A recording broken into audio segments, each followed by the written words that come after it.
Students, you are welcome to this video of doctor Anita Kothari. बच्चों, अपन ने पढ़ा था symbiosis, hard and soft acid base वाला चैप्टर शुरू किया था। उसमें जो अब नेक्स्ट टॉपिक आपका है वो है electronegativity and hardness and softness, यानी विद्युत ऋणता तथा कठोरता एवं मृदुता। राइट, अब देखिए हम दोनों चीज़ों को कोरिलेट करेंगे। What is electronegativity? अगर हम इलेक्ट्रोनेगेटिविटी के अकॉर्डिंग देखें, है ना, तो आप देखिएगा ये क्या कहती है। According to Pauling equation, Pauling का जो समीकरण होता है वो क्या कहता है, ध्यान से सुनिएगा। Ionic resonance stabilisation energy, ionic resonance stabilization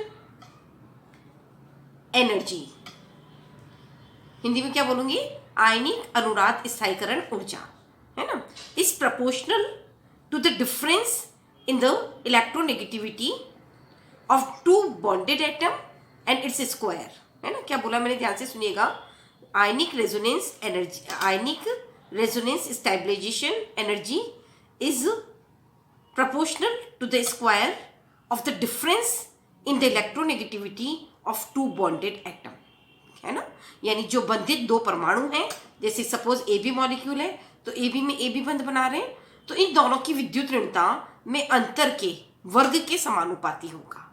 clear है, बोलिए आप मेरी बात, कि ionic resonance stabilisation energy is proportional to the difference in the electronegativity of two bonded atom and then its square. Okay, यानी जो बंधित परमाणु हैं उनकी विद्युत ऋणता में अंतर के वर्ग के समानुपाती होता है। यानी शॉर्ट में अगर मैं कहूं तो अगर किसी की विद्युत ऋणता में जितना ज्यादा अंतर होगा, इसका मतलब क्या हुआ, वो उतना ही ज्यादा उसकी आयनिक अनुनाद स्थायीकरण ऊर्जा होगी और वो उतना ही ज्यादा स्टेबल होगा। क्लियर है, बोलो यहाँ तक। तो अगर सपोज मैं आपको एक इक्वेशन बता रही हूँ, आप देखिएगा ध्यान से। ये इक्वेशन है किसके बीच में, जिसमें बनेगा सीजियम फ्लोराइड और लिथियम आयोडाइड बन रहा है by the reaction of caesium iodide and lithium fluoride. देखिए आप इक्वेशन को ध्यान से, क्या आप नोट करेंगे कि यहाँ पर ये सीजियम है और ये कौन है, फ्लोराइड है। सीजियम का आकार बहुत ज्यादा बड़ा है और फ्लोराइड का बहुत ही छोटा है। सीजियम बहुत ही इलेक्ट्रो पॉजिटिव है, फ्लोराइड बहुत ही इलेक्ट्रोनेगेटिव है। तो व्हाट विल से कि इन दोनों की विद्युत ऋणता में जो अंतर है वो बहुत ही ज्यादा होगा, और अगर विद्युत ऋणता में बहुत ज्यादा अंतर है तो इसको बहुत ही ज्यादा स्टेबल होना चाहिए। राइट, लेकिन आप क्या नोट करेंगे कि रिएक्शन वास्तव में इस तरह से नहीं हो रही है। अगर ये स्टेबल है, सीजियम फ्लोराइड बन रहा है, तो रिएक्शन को इस डायरेक्शन में होना चाहिए, लेकिन रिएक्शन ऐसे नहीं होके इसके रिवर्स होती है। कैसे होती है, देखिएगा। Lithium iodide reacts with cesium fluoride to give lithium fluoride and cesium iodide. Clear है, यानी जो रिएक्शन है उसमें आपका सीजियम आयोडाइड बन रहा है और लिथियम फ्लोराइड बन रहा है। राइट, तो अब इसका एक्सप्लेनेशन हम किससे देंगे, hard and soft acid base से देंगे, है ना। आप फिर से सुनिएगा, हमने क्या पढ़ा था, जो जितना छोटा होता है और जो जितना कम ध्रुवित होता है वो उतना ही ज्यादा कठोर यानी हार्ड होता है, बताया था ना।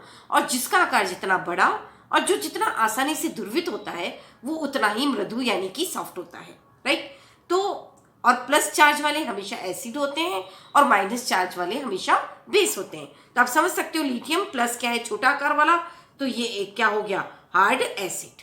क्लियर है, आयोडीन का आकार बड़ा है आयोडाइड का, तो ये हो गया सॉफ्ट बेस। सिमिलरली आप देखो सीजियम बहुत बड़ा है तो इसके कंपैरिजन में ये थोड़ा सा सॉफ्ट एसिड है और ये आपका क्या हो गया, हार्ड बेस, है ना। अगेन आप क्या लिखेंगे, hard acid, hard base, soft acid and soft base, है ना। अब आप नोट करिए जो मैं आपको कहना चाह रही हूँ, क्या वो हमारा टॉपिक क्या है, विद्युत ऋणता तथा कठोरता एवं मृदुता। यानी हम विद्युत ऋणता और कठोरता और मृदुता को एक दूसरे के साथ कोरिलेट करना चाह रहे हैं। राइट, तो हमने क्या कहा कि पॉलिंग ये कहता है कि अगर बंधित परमाणुओं की विद्युत ऋणता में जितना ज्यादा अंतर होगा उतनी ही ज्यादा अनुनाद ऊर्जा होगी और वो उतना ही ज्यादा स्थायी होगा। इस हिसाब से सीजियम फ्लोराइड को बहुत ज्यादा स्थायी होना चाहिए। क्यों? क्योंकि सीजियम और फ्लोराइड की विद्युत ऋणता में अंतर बहुत ज्यादा है, लेकिन रिएक्शन में वास्तव में इस तरह नहीं होकर इसकी उल्टी होती है और ये रिएक्ट करके आपको ये दे रहे हैं। यानी रिएक्शन पॉलिंग के अकॉर्डिंग नहीं हो करके किसके अकॉर्डिंग हो रही है, पियर्सन के HA से B सिद्धांत के अकॉर्डिंग हो रही है।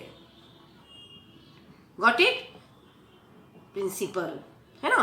Reaction is according to the Pearson's HACB principle, Pearson के कठोर और मृदु सिद्धांत, कठोर तथा मृदु अम्ल क्षार सिद्धांत के अनुसार हो रही है, जो कि ये कहता है कि एक कठोर अम्ल हमेशा एक कठोर क्षार के साथ और एक कठोर मृदु अम्ल मृदु क्षार के साथ ही स्थायी कॉम्प्लेक्स बनाता है। Got it. तो अब आप ये देखिएगा कि क्या कारण है कि एक कठोर अम्ल कठोर क्षार के साथ और एक मृदु अम्ल मृदु क्षार के साथ ही कंपाउंड बनाता है। क्लियर है। तो इसको हम इसमें अगर हम ये देखें इनकी हीट ऑफ एटोमाइजेशन, यानी अगर हम इनकी परमाणुकरण की ऊर्जा को देखें तो आप देखिएगा कि यहाँ पर इसकी जो हीट ऑफ एटोमाइजेशन है लिथियम फ्लोराइड की, वो है आपकी 335 और इसकी है 573 किलो जूल पर मोल। ध्यान से देखिएगा, दोनों डेटा को नोट करिएगा। क्या है इसकी लिथियम फ्लोराइड की हीट ऑफ एटोमाइजेशन, ये क्या है परमाणुकरण की ऊर्जा, हीट ऑफ एटोमाइजेशन, है ना। अगर हम इनकी परमाणुकरण की ऊर्जा को देखें तो आप देखिएगा कि लिथियम फ्लोराइड की जो परमाणुकरण की ऊर्जा है ना, वो काफी लिथियम, एक मिनट प्लीज, लिथियम मैं रिवर्स लिख चुकी हूँ, है ना। सीजियम फ्लोराइड की जो वैल्यू है वो है 335 और इसकी है 573, है ना। तो अगर हम इनकी हीट ऑफ एटोमाइजेशन देखें तो आप देखिएगा कि लिथियम फ्लोराइड की जो परमाणुकरण की ऊर्जा है वो बहुत ही ज्यादा है as compare to cesium iodide, है ना। इसी तरह से आप एक और एग्जांपल लीजिएगा और फिर समझिएगा कि क्या वजह है कि हार्ड और हार्ड के कॉम्बिनेशन की परमाणुकरण ऊर्जा हमेशा ज्यादा आ रही है ना। तो हम दूसरा एग्जांपल ले रहे हैं, किसका ले रहे हैं, जिसमें होगी रिएक्शन हमारा बनेगा मर्करी आयोडाइड और बेरिलियम फ्लोराइड बनेगा by the reaction of mercury fluoride and beryllium iodide. Got it. तो अगेन आप अगर इसकी हीट ऑफ एटोमाइजेशन अगर आप देखोगे तो आप क्या नोट करोगे, बेरिलियम फ्लोराइड की हीट ऑफ एटोमाइजेशन है 1264 और इसकी है जस्ट 291 किलो जूल पर मोल। गॉट इट, है ना।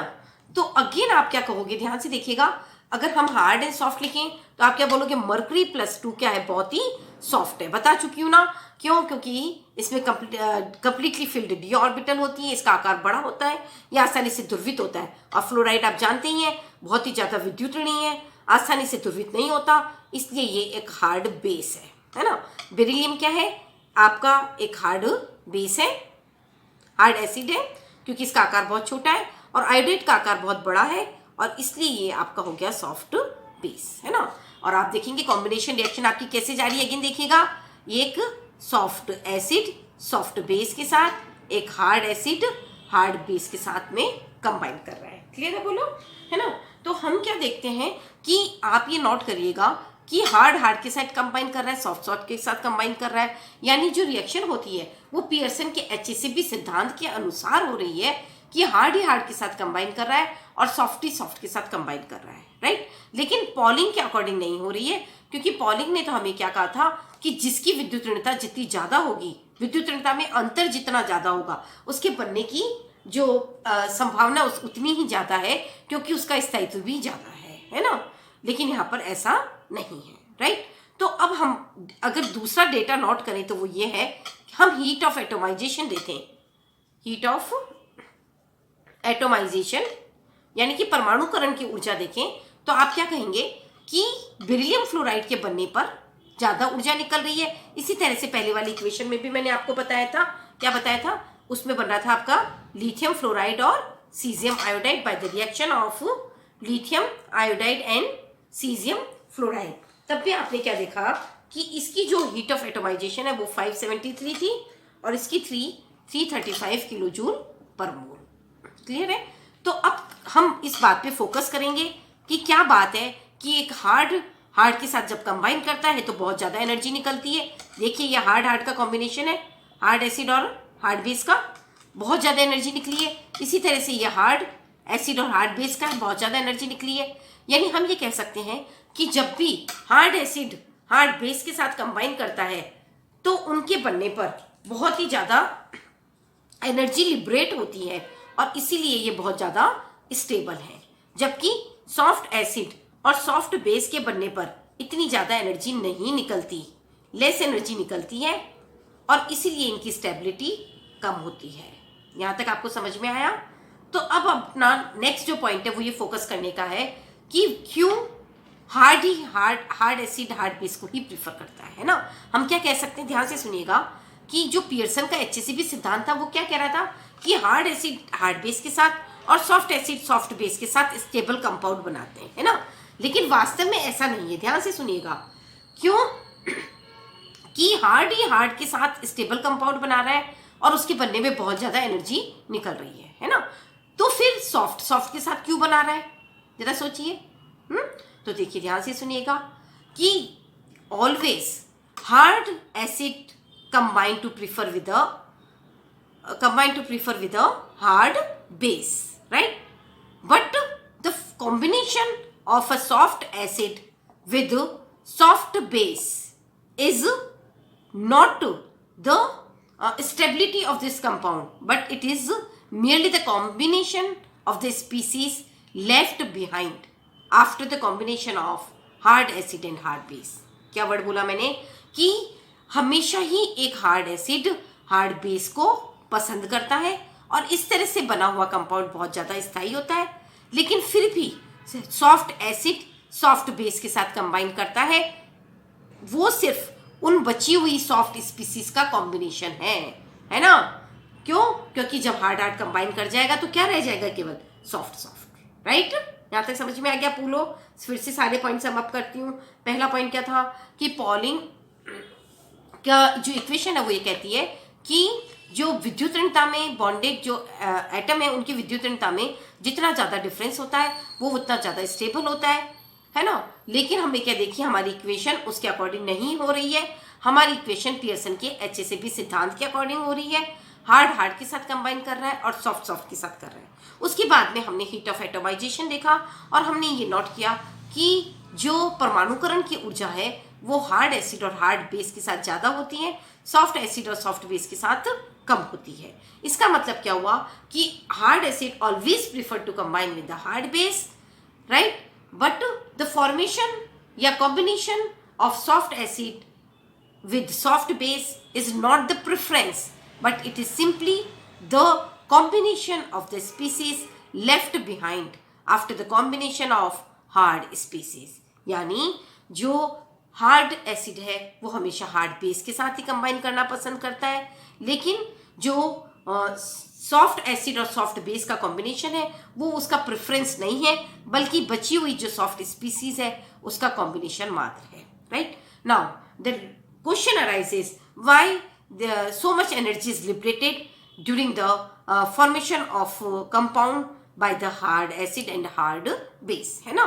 कि क्या कारण है कि हार्ड एसिड और हार्ड बेस के कंबाइन करने पर इतनी ज़्यादा एनर्जी निकलती है, राइट। तो इसको अगर हम देखें तो आपको सिंपल अगर मैं एक डेटा आपको बताऊं तो वो डेटा आप नोट करिएगा कि अगर हम लिथियम फ्लोराइड की टोटल जो बॉन्ड एनर्जी है उसको देखें, किसकी? लिथियम फ्लोराइड की, ओके। तो देखो क्या ऑब्जर्व किया गया कि इसकी जो टोटल एनर्जी है उसका हाफ जो पार्ट है वो तो है आयनिक बॉन्ड की वजह से, due to the ionic bond, या आप ये कह दे सकते हैं this is due to the Madelung electrostatic force of attraction, electrostatic energy, है ना। मेडुलम की इलेक्ट्रोस्टैटिक एनर्जी है, या हम ये कह सकते हैं this is due to the strong attraction between positively charge lithium and negatively charge fluoride. Clear है? अब आप देखिएगा सेकेंड पार्ट क्या है। सेकेंड पार्ट ये है कि इसकी एनर्जी का जो 1/4 पोर्शन है ना, this is due to the Pauling ionic resonance stabilization या एनर्जी, है ना। इसकी जो एनर्जी का कुल 1/4 पोर्शन है वो क्या है? This is due to the Pauling ionic resonance stabilisation energy, है ना। यानी इसकी जो टोटल एनर्जी का 1/4 पोर्शन है वो पॉलिंग की आयनिक अनुनाद स्थायीकरण ऊर्जा होती है, और वो क्या होती है? जिसमें लिथियम क्या होता है, जैसे सपोज लिथियम पे ये प्लस चार्ज है, ये यहाँ पे माइनस है ना, ये तो आयनिक बॉन्ड हो गया, प्लस लिथियम के बीच में आपको पता है कोवलेंट बॉन्ड भी प्रेजेंट है, तो इन दोनों के बीच में जो चार्ज ट्रांसफर हो रहा है उसकी वजह से जो एनर्जी निकल रही है.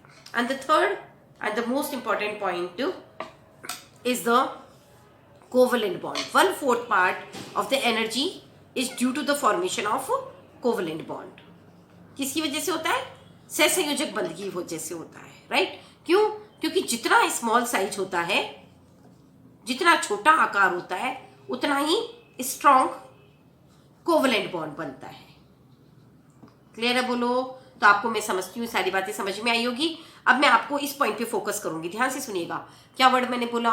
सबसे पहले ये बोला कि पॉलिंग इक्वेशन के हिसाब से विद्युत ऋणता में जितना ज्यादा अंतर उतना ज्यादा स्थायी होना चाहिए, लेकिन ऐसा नहीं होता है. हमने देखा इक्वेशन पियर्सन के HACP सिद्धांत के अकॉर्डिंग होती है, हार्ड के साथ कंबाइन करता है, सॉफ्ट के साथ.